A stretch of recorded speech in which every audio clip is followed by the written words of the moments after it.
everyone. I'm here today with Poppy Collingwood, who just came first place in the amazing Arc50, which was just the weekend just gone, wasn't it? Yeah, on Saturday. So it's still very much coming down from that cloud nine sort of feeling. You can ride it a bit longer, I think. We're not even Yeah. a week in yet. So just to start off, can you give me a brief introduction into why you love ultramarathons and what inspired you to begin doing endurance running? Yeah, sure. So I suppose it started. I mean, I wasn't always a runner. When I was at school, I did some running. I did cross country when I was in primary school, but that's quite a long way away. And then I at university, so I went to university in Bristol, and then at university, a couple of our friends were like, right, let's do the half marathon, which is really nice. It's supposed to be a nice flat route, and it is quite nice. I do quite like it. Anyway, I did the run, and it was it was just way too warm. I was trying to get under 2 hours. This is in 2019, and I think I stopped about every 5 kilometers, almost throwing up. Just it was not not fun whatsoever. And at the end, I was like, I vow to never run a half marathon ever again, or even a marathon. I was like, that's it for me. Anyway, that obviously has changed in 2020. So lockdown, shock. I got into running. I feel like everyone got into running in lockdown. I downloaded Strava and suddenly became addicted to the stats, Mm. which I just love a good stat. You can't go wrong. No. And I did a 33 miler with my dad in aid for ovarian cancer. Nice. That was bad. I almost forgot who I did it for. So I raised some money from ovarian cancer, and I did it from North to South Dartmoor. That's where I'm from, and I just loved it so much. And then since then, I've just been doing like my first proper event, which was the Eden Project Marathon, was October 22. So it's been just over a year and a half of me even doing these sort of running events at all, other than obviously the Bristol Half Marathon. So, and I think my biggest inspiration is my dad. He did the Arc, he did the Arc50 as well on Saturday, and then he did the Arc of Attrition 2 years ago. I think that slightly catapulted my motivation to keep going, because it's so inspiring to go into those races and seeing. I mean, at the start, you see everyone and everyone's like, woohoo, and they're running. And then at the end, they're just, everything you say just goes straight through them because they're just the shell of a human. But I suppose that's a brief summary. It Nice. was quite long, but My dad's a huge inspiration for me as well. I run a lot with my dad and he's inspired me to do. So I relate like 100%. yeah, definitely. So what drew you to do the arc? Was it your dad that he'd done the arc of attrition in the past? I think so. The Arc, I'm obsessed with the Southwest Coast Path. I grew up by Launceston, Oakhampton in the Devon side, and yeah, the Southwest Coast Path is beautiful. You can go in for a swim afterwards. It's just, yeah, it's I can't get over the Southwest Coast Path. And then I did the Southwest Traverse, which was also with Mud Crew, who are the same race provider. Um, I did that in April, and I thought, yeah, you know what, I'll try and do the Arc50 as well. And then messaged my dad, being like, do you want to do the Arc50 together? I say together, we don't run together, but still at the event together. And he was like, yeah, go on then. So we're there refreshing the page when the tickets were coming out. Um, but yeah, I'm just always drawn to the Southwest Coast Path. I like the right, now we're running, now we're walking up a hill, now we're running down a hill, just the ever changing terrain rather than 10 kilometers up a hill. Yeah, definitely. So what training did you do leading up to this? So training really, so I've got a coach, and I'm part of the elite trail team, which is a new team set up by my coach, who's been around for a couple of years now. And training in every aspect. So I've got Coach Doug, very handy. I wake up, look at my calendar, and he tells me what to do. Amazing. And it it does. It takes off so much of. I used to train my coach myself or create my own training plans, and that was just um quite laborious, I'd say, to try and plan it. But then, I mean, within the team, it's amazing because you get sleep, like sleep sessions, so to make sure that you're all prepared ahead of the race, and then nutrition, which definitely is needed on these long races because you need to be able to take in fuels and not regurgitate everything up and lose all your energy. Yeah. And then, I mean, also massive help was Josie in our team. She's our sports psychologist. And before, I didn't really think that it would have a massive help. In all honesty, I was like, oh yeah, it would be good to have a session, but I'm not sure how it can change. But we had one session just before the race, and my God, I was fully able to enjoy the run, whereas some races I panic about getting on podium, for example. So that was, sorry, again, a really long-winded No, I love it. I love it. You see, response. you're obviously like from 2019 to now, you've obviously gained such like a huge passion for it. And I think it's Mm. really, really kind of amazing to see you, say, I'm never running again after a half marathon to like winning the Arc50. I think that's such like an amazing sort of transformation over a Yeah. short 3 years. It's amazing.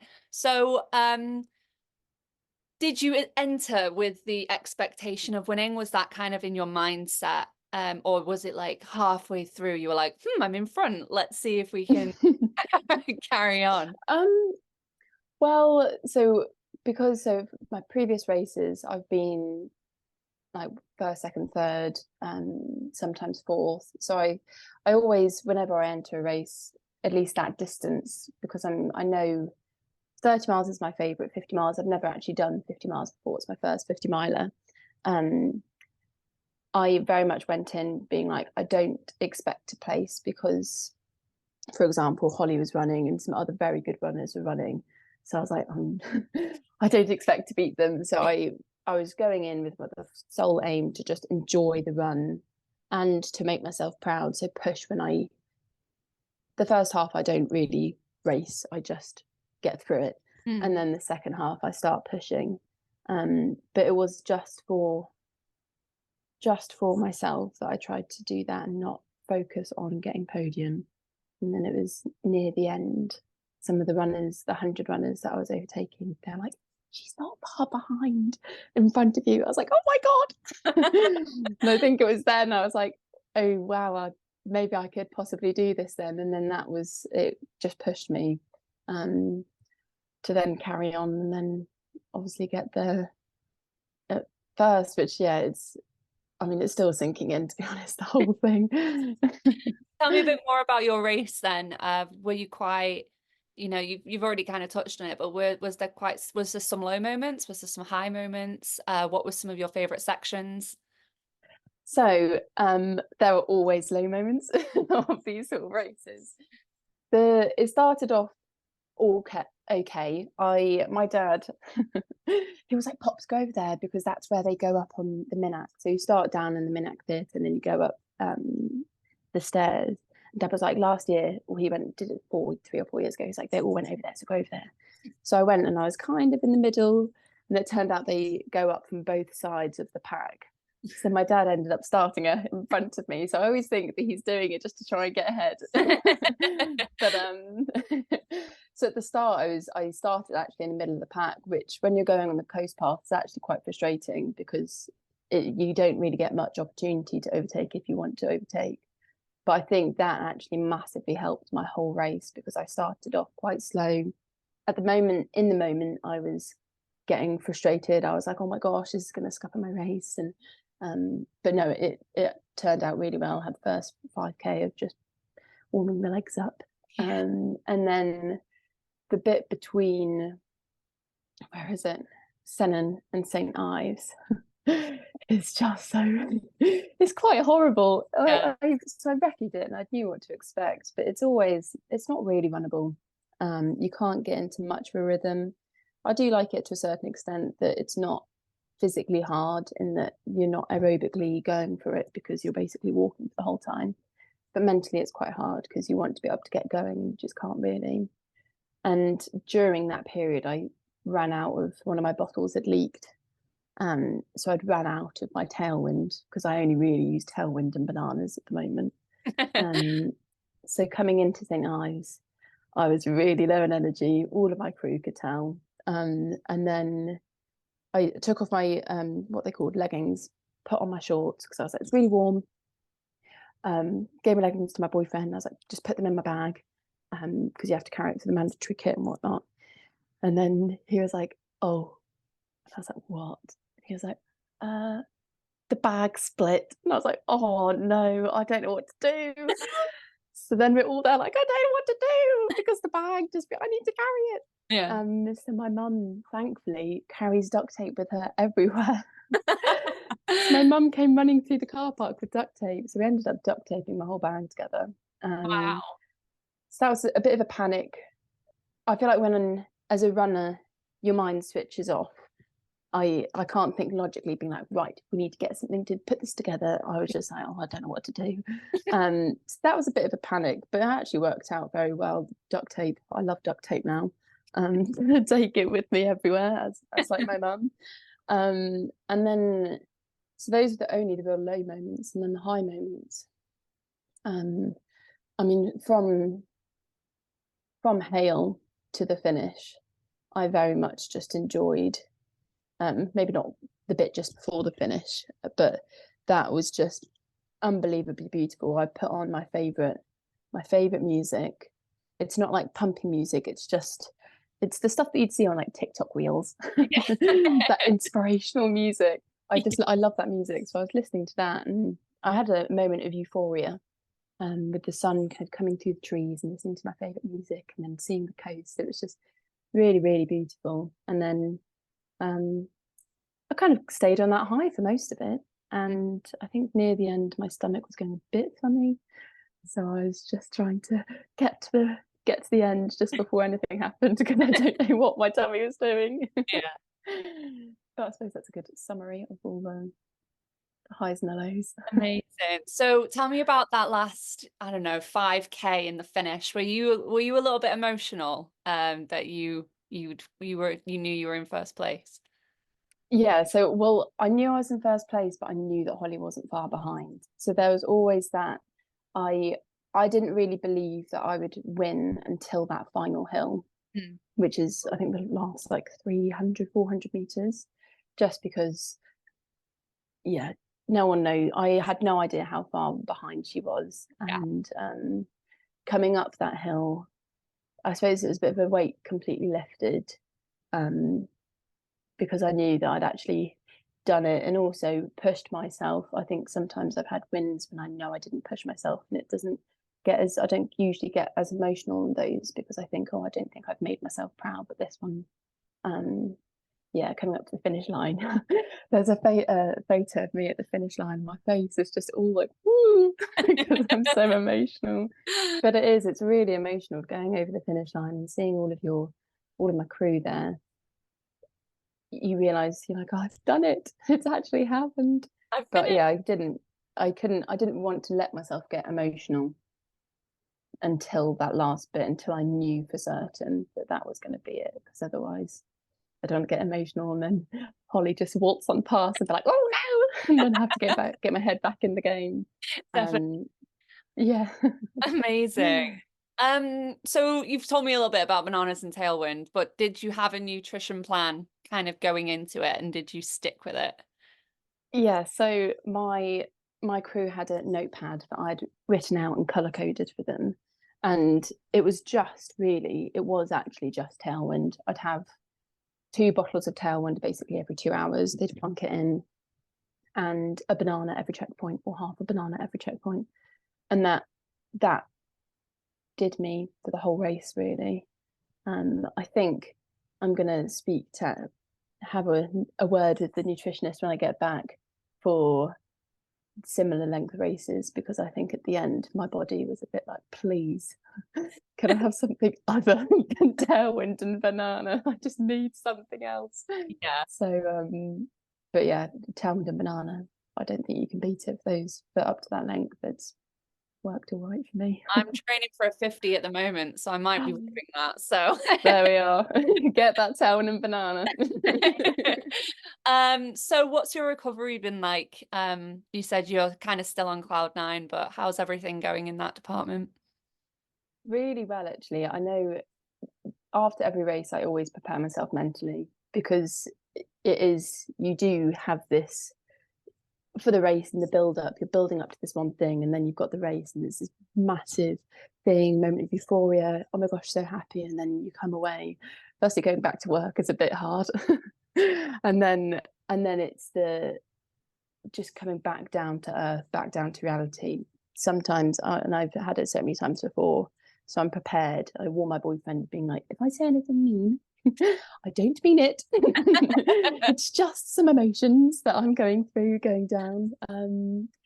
But recovery's been lovely. So we actually stayed in St Ives for the week after, Nice. which has helped. I can see the coast path, so I'm like, oh, I ran over there. And it's been lovely. I've actually, every morning we've gone in the sea, which I think helps. Maybe it distracts me from any pain, but my legs are fine. I've lost another toenail, so that's another one down to the grave. And other than that, that's surprisingly, touch wood, everything is okay. Yeah. But mentally is the thing that you have to, at least I have to massively prepare for after these races. But again, that's going all right. You Woke had up all a right this morning. really good weather kind of window, didn't you? Do you think that played quite a big part in it? Yeah, definitely. I was slightly worried the week before with, what was it, Storm Isha? Yeah, stormy show.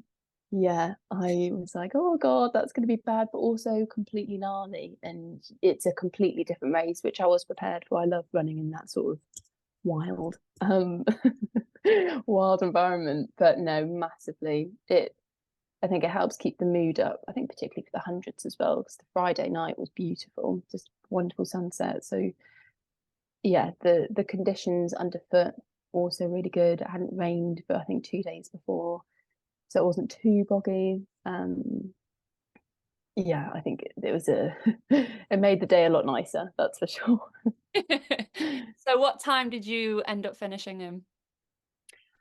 So 9 hours, 23 minutes, and I don't know about the seconds. I probably should. That's absolutely incredible. For your first 50 miler to break the 10 Yeah, hour thank mark is you. just amazing. Thank Are you you. training for anything next? Are you maybe tempted to go up to a 100?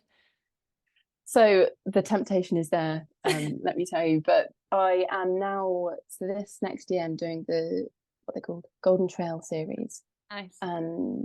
which I'm slightly nervous about because it's short, so short and sharp, not really my thing.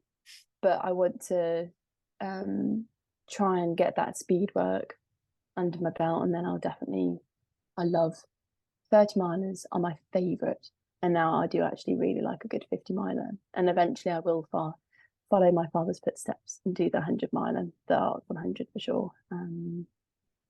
But for now, I'm letting my legs do some short stuff, and then we'll go on to the other bits later.